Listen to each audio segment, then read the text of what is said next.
नमस्कार दोस्तों, जय हिंद। आज हम लोग राष्ट्रपति जी की शक्तियाँ के बारे में पढ़ेंगे और राष्ट्रपति जी इन शक्तियों का कैसे कैसे उपयोग करते हैं, उन सारी बातों को हम आज जानेंगे। इस वीडियो को देखने से पहले आप मेरे द्वारा बनाए गए राष्ट्रपति के पहले वीडियो को आप अच्छे से देखिएगा। इसका लिंक हम डिस्क्रिप्शन में दे देंगे, तो आप उस वीडियो को सबसे पहले देखिएगा। उसके बाद आप इस वीडियो को देखिएगा तो आपको ज़्यादा समझ में आएगा। तो स्क्रीनशॉट ही सारे क्वेश्चन का समाधान है। इस सारे क्वेश्चनों को हम अच्छे से समझा देंगे और आप एक भी क्वेश्चन का आंसर ऐसा नहीं होगा आपकी जो नहीं दे पाइएगा। हम अपने YouTube चैनल पर पूरा जीके जीएस का एक सीरीज चला रहे हैं, तो उधर ज्योग्राफी भी चल रहा है और इधर पॉलिटी हिस्ट्री का भी चल रहा है। तो जिस टाइम में आप लोगों को अलग अलग करके वीडियो प्रोवाइड किया जा रहा है ताकि आप एक सब्जेक्ट को पढ़ के बोर ना फील हो। तो इस तरह से एक श्रृंखला चल रहा है और हर श्रृंखला को हम पूरा करेंगे। चलिए हम लोग पढ़ते हैं राष्ट्रपति जी की शक्तियाँ के बारे में। राष्ट्रपति जी का जो वर्णन हम लोग पढ़े थे कार्यपालिका शक्ति के तहत, जो पढ़े थे अनुच्छेद 52 से लेकर 78 के तहत, तो वो हम देख चुके थे कि 61 तक। उसके बाद हम लोग देखते हैं राष्ट्रपति जी का शक्तियाँ क्या क्या है। सबसे पहले हम पढ़ते हैं कार्यपालिका शक्तियाँ। राष्ट्रपति जी कार्यपालिका शक्तियाँ क्या करते हैं। कार्यपालिका शक्ति में क्या है राष्ट्रपति जी का, कि राष्ट्रपति जी जो मंत्रिपरिषद बहुमत दल के जो नेता होते हैं, जो बहुमत दल के नेता होते हैं, उनमें से एक को प्रधानमंत्री नियुक्त करते हैं। बहुमत दल के नेता को प्रधानमंत्री नियुक्त करते हैं कौन, राष्ट्रपति जी। उसके बाद प्रधानमंत्री के सलाह पर अन्य मंत्री की भी नियुक्ति कौन करते हैं, तो राष्ट्रपति जी करते हैं। सलाह पर भी अन्य मंत्री की नियुक्ति कौन करते हैं, तो राष्ट्रपति करते हैं। तो आपको पता है इन सबको शपथ भी राष्ट्रपति जी ही दिलाते हैं। उसके बाद कैग होते हैं नियंत्रक एवं महालेखक परीक्षक, कंट्रोलर, अटॉर्नी जनरल, उनका भी नियुक्ति कौन करता है, तो राष्ट्रपति जी ही करते हैं। उसके बाद महान्यायवादी, इस सारी चीज़ को अंडरलाइन करते हैं हम लोग। महान्यायवादी, इनका भी नियुक्ति राष्ट्रपति करते हैं। यूपीएससी संघ लोक सेवा के अध्यक्ष एवं सदस्य का नियुक्ति भी राष्ट्रपति के द्वारा ही किया जाता है। उसके बाद मुख्य चुनाव आयुक्त एवं सदस्य, अभी एक मुख्य चुनाव आयुक्त होते हैं और 2 अन्य चुनाव आयुक्त हैं, उनका भी नियुक्ति कौन करता है, तो राष्ट्रपति ही जी करते हैं। इस सब का भी एक अलग वीडियो हम बनाएंगे, उस वीडियो को भी आप अच्छे से तरह देखिएगा। सर्वोच्च न्यायालय एवं उच्च न्यायालय के न्यायाधीश, यहाँ न्यायाधीश हम बोले हैं। सर्वोच्च न्यायालय और उच्च न्यायालय के जो न्यायाधीश हैं, संपूर्ण पूरे न्यायाधीश का नियुक्ति कौन करता है, तो राष्ट्रपति ही करता है। राष्ट्रीय अनुसूचित जाति और अनुसूचित जनजाति का नियुक्ति भी कौन करता है, राष्ट्रपति जी करते हैं। अध्यक्ष की भी नियुक्ति करेगा राष्ट्रपति जी और उसके सदस्य का भी नियुक्ति राष्ट्रपति जी द्वारा ही किया जाता है। उसके बाद राजभाषा आयोग के अध्यक्ष एवं सदस्य की नियुक्ति, राष्ट्रीय महिला आयोग के अध्यक्ष एवं सदस्य की नियुक्ति, राज्यों में राजपाल का नियुक्ति कौन करेगा, राष्ट्रपति ही करते हैं। और यूटी में, यूनियन टेरिटोरियल में भी, केंद्र शासित प्रदेश में भी नियुक्ति राष्ट्रपति के द्वारा ही किया जाता है। तो इस तरह से राष्ट्रपति जी की नियुक्तियां के बारे में हम लोग समझ गए। और भी नियुक्ति राष्ट्रपति जी करते हैं, तो लेकिन इतना आप लोग ध्यान में रखिएगा कि इतना नियुक्ति कम से कम राष्ट्रपति जी करते हैं, ठीक है। तो क्योंकि इससे बहुत सारे क्वेश्चन पूछ जाते हैं। ये राष्ट्रपति जी के कार्यपालिका शक्तियाँ हो गया, ठीक है। उसके बाद हम लोग देखते हैं विधायिकी संबंधी शक्तियाँ राष्ट्रपति जी के पास क्या क्या है। विधायिकी संबंधी शक्तियाँ क्या क्या है राष्ट्रपति जी के बारे में। 79, एक बात सीधा कहता है 79 कि संसद का अभिन्न अंग होगा कौन, राष्ट्रपति जी संसद का अभिन्न अंग है। तो आप ऐसे याद रखिएगा, देखिए सरला, तो 79 में संसद का कहा गया है, 80 में राज्यसभा और 81 में लोकसभा। इस तरह से सरला एक संक्षिप्त वर्ड है, आपको याद करने में आसानी होगा। तो 79 संसद के बारे में कहता है, 80 राज्यसभा, 81 लोकसभा के बारे में। तो संसद में क्या कहा गया है, अभी अंग होते हैं राष्ट्रपति जी। तो कोई भी प्रक्रिया भाग होगा, कोई भी कानून बनेगा, बिना राष्ट्रपति के सिग्नेचर के वो बिल जो है कानून नहीं बन सकता है। कोई भी बिल अगर लोकसभा राज्यसभा पास करते हैं, जब तक राष्ट्रपति उस पर सिग्नेचर नहीं करेंगे तब तक वो बिल कानून नहीं बनेगा, ठीक है। तो इस तरह से संसद की जो अभी अंग होते हैं, तो उसमें हर काम में राष्ट्रपति जी ही का भी भागीदारी होता है। उसके बाद हम लोग देखते हैं अनुच्छेद 85। अनुच्छेद 85 क्या कहता है, तो हम लोग समझते हैं 85 के तहत राष्ट्रपति संसद का सत्र बुला सकते हैं। जब मन करे संसद का सत्र राष्ट्रपति जी बुला सकते हैं और उसका सत्रवासन भी कर सकते हैं, यानी कि अपने में जो भाषण होता है वो भाषण भी दे सकते हैं। दूसरी बात, जब भी लोकसभा चुन के आता है, जैसे 5 साल के बाद लोकसभा का कार्यकाल 5 साल का है, तो कभी भी लोकसभा चुन के आता है तो उसकी पहली बैठक का जो भाषण देते हैं वो राष्ट्रपति जी ही देते हैं। उसके बाद लोकसभा भंग जो राष्ट्रपति के द्वारा ही किया जाता है। तो इस तरह से अनुच्छेद 85 के तहत सत्र भी बुलाता है राष्ट्रपति जी, सत्र भाषण भी करते हैं और लोकसभा को भंग भी करते हैं। कौन करते हैं, तो राष्ट्रपति जी करते हैं। किसके तहत, 85 के तहत। उसके बाद आप देखे होंगे अनुच्छेद 331।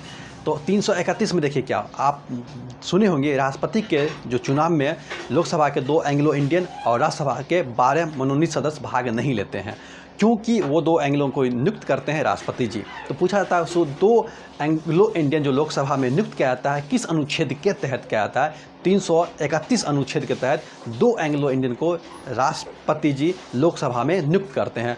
2 एंग्लो इंडियन कौन होते हैं, तो जिनका संबंध, लड़कियों का संबंध इंडिया के नागरिक से हो, लड़कियों का संबंध इंडिया के नागरिक से हो, और पहले जो था अगर लड़का जो हो ब्रिटेन का हो, लेकिन अब वो प्रावधान हटा दिया गया है, अगर लड़का पूरे यूरोप का भी हो और महिला भारत की हो, भारत की महिला हो और यूरोप का पुरुष हो, अगर उसे उत्पन्न संतान ही एंग्लो इंडियन कहलाता है। तो ऐसे दो एंग्लो इंडियन को कौन नियुक्त करता है, तो राष्ट्रपति जी 2 एंग्लो इंडियन को नियुक्त करता है। कहाँ पर, लोकसभा में। उसके बाद 83 के तहत, अनुच्छेद 80 याद रखिएगा और 83 रखिएगा तो वो और अति उत्तम। 83 के तहत राज्यसभा में राष्ट्रपति जी 12 सदस्यों को मनोनीत करता है। वो 12 सदस्य कहाँ से होते हैं, तो कला से होते हैं, साहित्य से होते हैं, विज्ञान से होते हैं और समाज सेवा से। तो 4 को आपको याद रखना, कला, साहित्य, समाज सेवा और विज्ञान। ये 4 से राष्ट्रपति जी नियुक्त करते हैं राज्यसभा में। 12 सदस्य को मनोनीत करते हैं। इतना ध्यान रखिएगा किस अनुच्छेद के तहत, तो अनुच्छेद 80 या अनुच्छेद 83 के तहत याद रखिएगा तो और ज़्यादा अच्छा रहेगा। उसके बाद अनुच्छेद 127 के तहत अध्यादेश जारी करते हैं। अध्यादेश जारी करते हैं राष्ट्रपति जी। अध्यादेश क्या होता है, अगर लोकसभा सत्र में नहीं हो, जैसे अभी कोरोना वायरस का काल चल रहा है तो लोकसभा भी सत्र में नहीं है। लोकसभा का 3 सत्र होता है, ग्रीष्म सत्र, बसंत सत्र और एक होता है शीतकालीन सत्र। तो इस तरह से 3 सत्र चलते हैं लोकसभा का तो और राज्यसभा का भी। तो अगर इस सत्र नहीं हो, लोकसभा का सत्र का काल नहीं हो और किसी कानून का ज़रूरत पड़ गया होगा देश में कि लाना बहुत ज़रूरी है, तो ऐसे कानून को राष्ट्रपति ला सकते हैं। इसी को हम लोग अध्यादेश कहते हैं। अध्यादेश की अवधि अधिकतम 6 माह तक होती है और जैसे लोकसभा का बैठक होगा या लोकसभा का बैठक होगा तो 6 सप्ताह के अंदर 6 सप्ताह यानी कि 42 दिन के अंदर कभी भी लोकसभा का सत्र बैठक होगा तो 6 सप्ताह के अंदर इस अध्यादेश को मान्यता मिल जाना चाहिए। अगर नहीं मिला तो यह अध्यादेश खत्म हो जाता है। इतना दिन ध्यान रखिएगा। अध्यादेश 123 के तहत राष्ट्रपति जी लागू करते हैं जब लोकसभा का सत्र नहीं चल रहा होगा। सत्र का यहाँ पे तात्पर्य है सेशन से। 3 सेशन जो चलता है उस सेशन अगर नहीं हो और किसी कानून का जरूरत पड़ गया होगा तो राष्ट्रपति वो अध्यादेश ला सकते हैं। वो अध्यादेश को लोकसभा का कभी भी बैठक होगा तो 6 सप्ताह के अंदर उसका प्रावधान उसको मान्यता मिल जाना चाहिए, नहीं तो वो ख़त्म हो जाएगा अध्यादेश।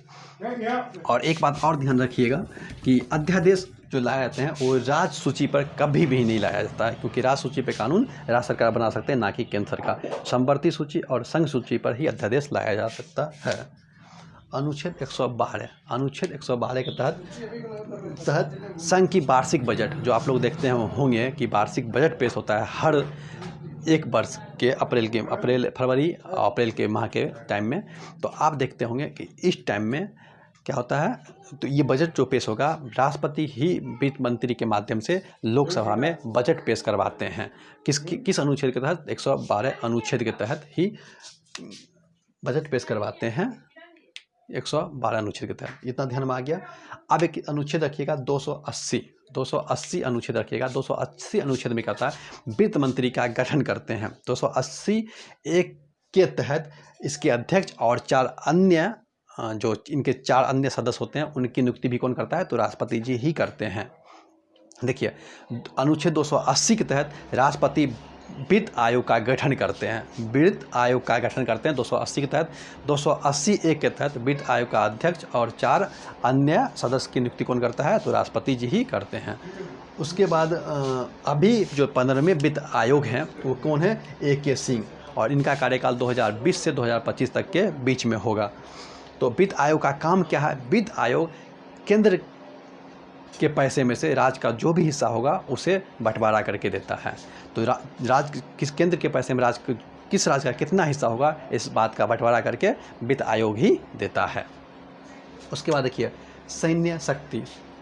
सैन्य शक्ति क्या है, राष्ट्रपति के पास तीनों सेनाओं के राष्ट्रपति प्रमुख होते हैं और सारे शक्ति राष्ट्रपति जी में ही नियुक्त होता है।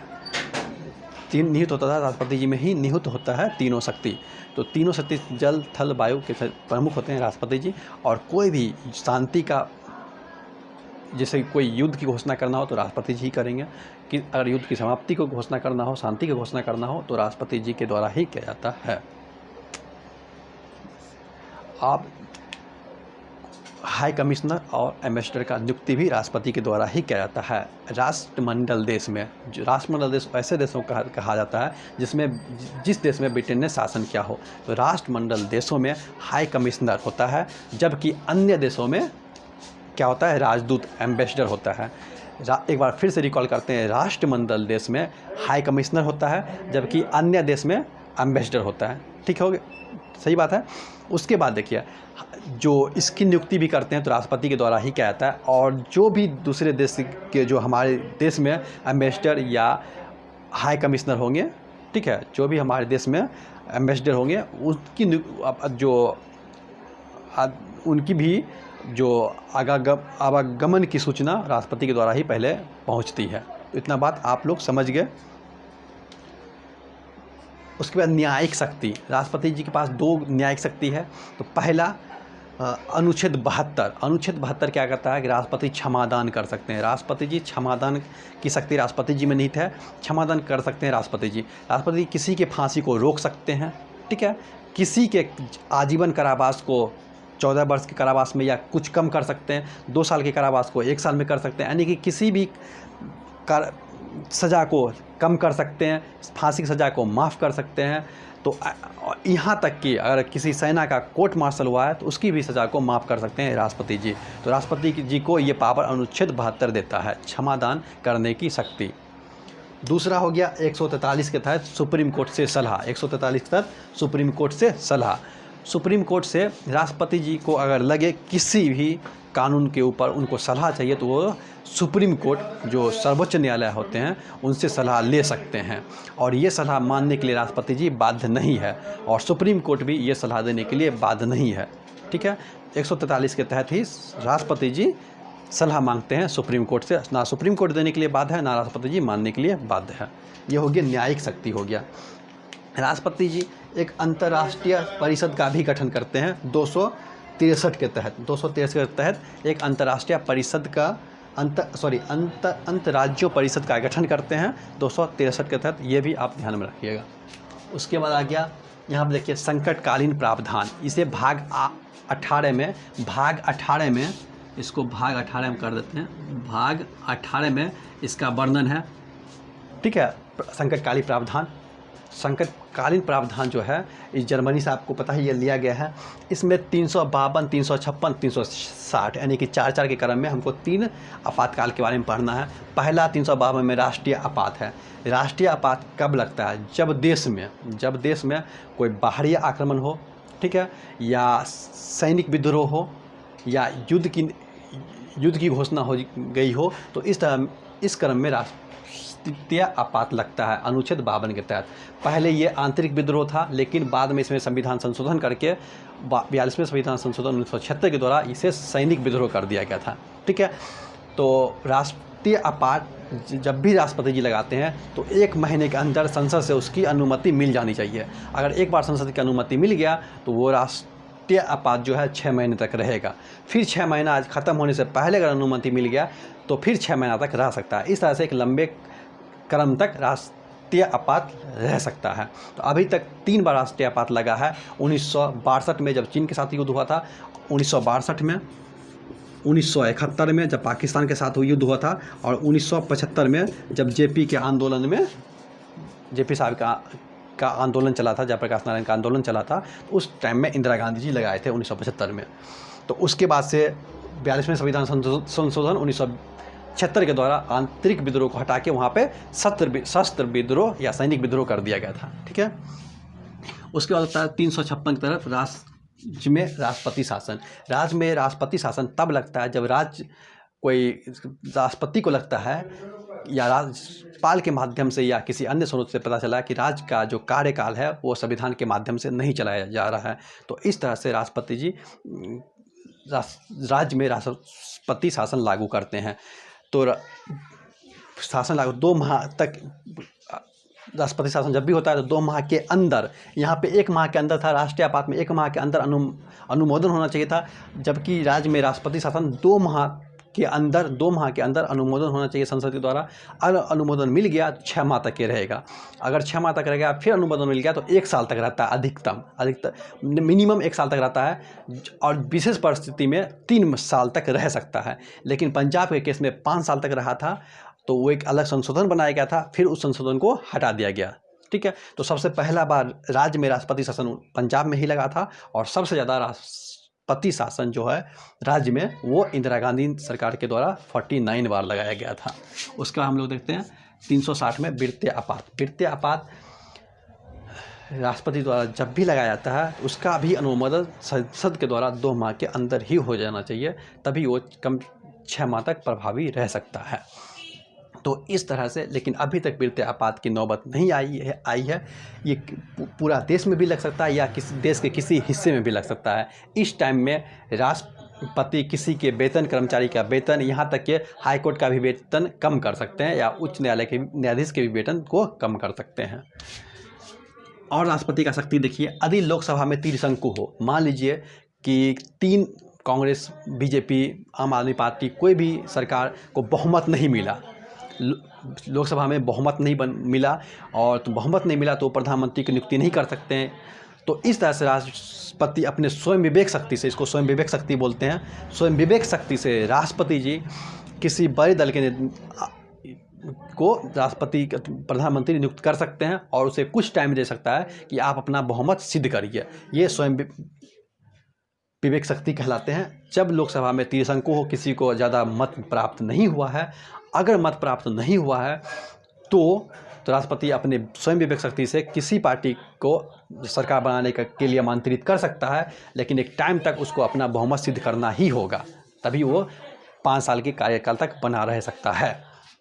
दूसरा देखिए, आदि मंत्री लोकसभा में विश्वास खो दे। अगर कोई सरकार चल रही है और वहाँ के मंत्री परिषद विश्वास खो दे, तब राष्ट्रपति स्वयं विवेक शक्ति से देख सकता है कि देश का माहौल क्या है, तो उसे कुछ टाइम दे सकता है सिद्ध करने के लिए, या उसको भंग भी कर सकते हैं। तीसरा, जेबी बिट्टो। जेबी बिट्टो क्या होता है? राष्ट्रपति जी के पास प्रावधान है कि पहले प्रावधान था राष्ट्रपति जी किसी बिल को, कोई भी बिल, मान लीजिए कोई भी बिल राष्ट्रपति जी के पास सिग्नेचर के लिए जाता है, तो राष्ट्रपति उसको सिग्नेचर कर सकते हैं। ठीक है, करते थे सिग्नेचर। उसके बाद 42वें संविधान संशोधन 1976, हमेशा याद रखिए 4+2 76 में ही हुआ था 42वें संविधान संशोधन। 1976 में प्रावधान किया गया कि राष्ट्रपति को का अनिवार्य ही, कोई भी बिल राष्ट्रपति जी के पास जाएगा तो राष्ट्रपति को सिग्नेचर करना ही करना पड़ेगा, राष्ट्रपति टाल नहीं सकते हैं। उसके बाद 44वें संविधान संशोधन 1978 द्वारा ये बात कह दिया गया कि राष्ट्रपति जी अगर कोई भी बिल को चाहेंगे तो एक बार पुनः विचार के लिए वापस कर सकते हैं, लेकिन दोबारा उस बिल को लाया जाए तो राष्ट्रपति को मजबूरी में सिग्नेचर करना ही करना पड़ेगा। जीवो बिट्टो क्या होता है कि राष्ट्रपति कुछ बिल को अपने पास रख सकते हैं, ना उसको पुनः विचार के लिए भेज सकते हैं, ना उसको अपने रोकते हैं, ठीक है। तो ऐसे करते हैं राष्ट्रपति जी, उस पर कुछ बोलते ही नहीं हो, कुछ भी ऐसे होते हैं राष्ट्रपति जी अगर चाहे तो उस पर कुछ अपना प्रस्ताव नहीं रखते हैं, ना तो उसको पूर्ण विचार के लिए लौटाते हैं, ना तो उसको पास करते हैं। तो क्या करते हैं, उसको अपने रख लेते हैं पास में, उसी को बोलते हैं हम लोग पॉकेट बिट्टो। तो एक बार यूज किया गया था ये ज्ञानी जेल सिंह के द्वारा किया गया था, तो डाक संशोधन बिल के द्वारा 1986 में। उसके बाद देखिए, और ये जो वीटो शक्ति है अनुच्छेद 111 के तहत है, अनुच्छेद 111 के तहत है। अब कुछ हम लोग हॉट पॉइंट देख लेते हैं कि राष्ट्रपति जी के बारे में क्या क्या है जो जिससे हमारा क्वेश्चन पूछ सकता है। तो वर्तमान के राष्ट्रपति 14वें राष्ट्रपति हैं रामनाथ कोविंद, ठीक है। राष्ट्रपति बनने से पहले ये बिहार के राज्यपाल थे, लेकिन अगर राष्ट्रपति के पद के क्रम के हिसाब से हम लोग देखें तो ये भारत के 15वें राष्ट्रपति हैं, क्योंकि आपको पता होगा राजेंद्र प्रसाद 2 बार राष्ट्रपति रह चुके हैं 1950 से लेकर 1962 तक, और सबसे लंबा कार्यकाल राष्ट्रपति का राजेंद्र प्रसाद का ही थे 1950 से 1962 तक। तो 2 बार राष्ट्रपति भी बने हैं राजेंद्र प्रसाद। दूसरा हॉट पॉइंट क्या हो सकता है कि भारत की प्रथम महिला राष्ट्रपति जो प्रतिभा देवी सिंह पाटिल है, भारत की प्रथम महिला राष्ट्रपति प्रतिभा देवी सिंह पाटिल है। लेकिन भारत की प्रथम प्रत्याशी महिला राष्ट्रपति जो कि APJ अब्दुल कलाम के विरुद्ध खड़ा हुई थी वो लक्ष्मी सहगल थी। भारत की बनने वाली जो भारत की राष्ट्रपति है वो प्रतिभा देवी सिंह पाटिल है महिला, लेकिन प्रत्याशी महिला में लक्ष्मी सहगल होगी, ठीक है। ऐसे राष्ट्रपति का नाम बताइए जो लोकसभा के अध्यक्ष रहे होंगे। तो नीलम संजीव रेड्डी लोकसभा के अध्यक्ष थे। दूसरी बात, कौन से ऐसे राष्ट्रपति हैं जो कि निर्विरोध चुना गया, तो नीलम संजीव रेड्डी ही निर्विरोध चुन के आए थे। उसके बाद कौन से ऐसे राष्ट्रपति हैं जो द्वितीय बढ़ते क्रम के अनुसार राष्ट्रपति बने हैं, यानी कि फर्स्ट वोटिंग का जब पड़ा था उसमें नहीं जीते, जब वोटिंग को हस्तांतरित किया गया तब जाके जीते। तो बीबी गिरी जीते थे और नीलम संजीव रेड्डी को हरा के जीते थे, ठीक है। दूसरा बात और क्या पॉइंट हो जाता है, कौन से ऐसे राष्ट्रपति हैं जिनका कार्यकाल में निधन हो गया। तो पहले राष्ट्रपति जिनका कार्यकाल में निधन हो गया था उनका नाम है जाकिर हुसैन राष्ट्रपति थे जिनका कार्यकाल के दौरान ही निधन हो गया था, और इनके निधन के बाद बीबी गिरी राष्ट्रपति बने थे। उसके बाद दूसरे एक और राष्ट्रपति हैं जिनके कार्यकाल के दौरान ही निधन हो गया था, तो वो हैं फखरुद्दीन अली अहमद, और इनके मरने के बाद इनका पदभार BD जत्ती संभाले थे। उसके बाद एक न्यायमूर्ति भी हैं जो कि राष्ट्रपति का पद धारण कर चुके हैं, तो वो है हिमायतुल्लाह जो राष्ट्रपति का पद धारण किए थे। तो और जो डाक जीबी बिट्टो का प्रयोग किए हैं वो क्या है, ज्ञानी जेल सिंह। इस तरह से राष्ट्रपति का जो हॉट पॉइंट है हम लोग देख लिए हैं। तो और इससे पहले का वीडियो आप लोग ज़रूर देखिएगा, उसमें हम बहुत अच्छे से राष्ट्रपति के निर्वाचन के बारे में समझाएं। तो जय हिंद, आप लोग बने रहिए। इसके बाद हम लोग ज्योग्राफी, हिस्ट्री, पॉलिटी, सिविक्स कहते हैं, इकोनॉमिक्स, फिजिक्स, केमिस्ट्री, बायो, सब का क्रम चलेगा इस यूट्यूब चैनल पे। तो आपको अच्छा लगे आप लोग लाइक और शेयर किया कीजिए, और स्क्रीनशॉट तो पक्का लिया कीजिए ताकि आपको पढ़ने में आसानी और सुविधा मिले। तो जय हिंद।